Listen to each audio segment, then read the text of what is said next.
एक समय की बात है, एक गांव में एक मूर्तिकार रहता था। मूर्तिकला के प्रति अत्यधिक प्रेम के कारण उसने अपना संपूर्ण जीवन मूर्तिकला को समर्पित कर दिया था। वह इतना पारंगत हो गया था कि उसकी बनाई हुई हर मूर्तियाँ जीवंत प्रतीत होती थी। उसकी बनाई गई मूर्तियों को देखने वाला उसकी कला की भूरी भूरी प्रशंसा करता था।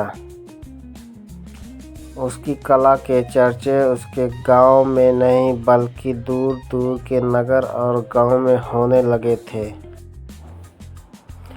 ऐसी स्थिति में जैसा सामान्यता होता है वैसा ही मूर्तिकार के साथ भी हुआ। उसके भीतर अहंकार की भावना जागृत हो गई। वह स्वयं को सर्वश्रेष्ठ मूर्तिकार मानने लगा। उम्र बढ़ने के साथ जब उसका अंत समय निकट आने लगा तो वह मृत्यु से बचने की युक्ति सोचने लगा। वह किसी भी तरह स्वयं को यमदूत की दृष्टि से बचाना चाहता था ताकि वह उसके प्राण न हर सके। अंततः उसे एक युक्ति सूझ ही गई। उसने अपनी बेमिसाल मूर्तिकला का प्रदर्शन करते हुए 10 मूर्तियों का निर्माण किया। वे सभी मूर्तियां दिखने में हूबहू उसके समान थीं। निर्मित होने के पश्चात सभी मूर्तियां इतनी जीवंत प्रतीत होने लगी कि मूर्तियों और मूर्तिकार में कोई अंतर ही नहीं रहा। मूर्तिकार उन मूर्तियों के मध्य जाकर बैठ गया। युक्ति अनुसार यमदूत का उसे इन मूर्तियों के मध्य पहचान पाना असंभव था। उसकी युक्ति कारगर भी सिद्ध हुई।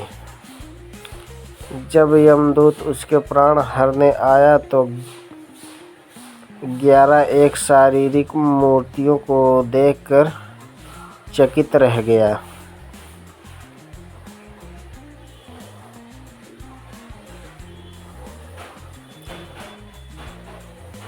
वह उन मूर्तियों में अंतर कर पाने में असमर्थ था, किंतु उसे ज्ञात था कि इन्हीं मूर्तियों के मध्य मूर्तिकार छुपा बैठा है।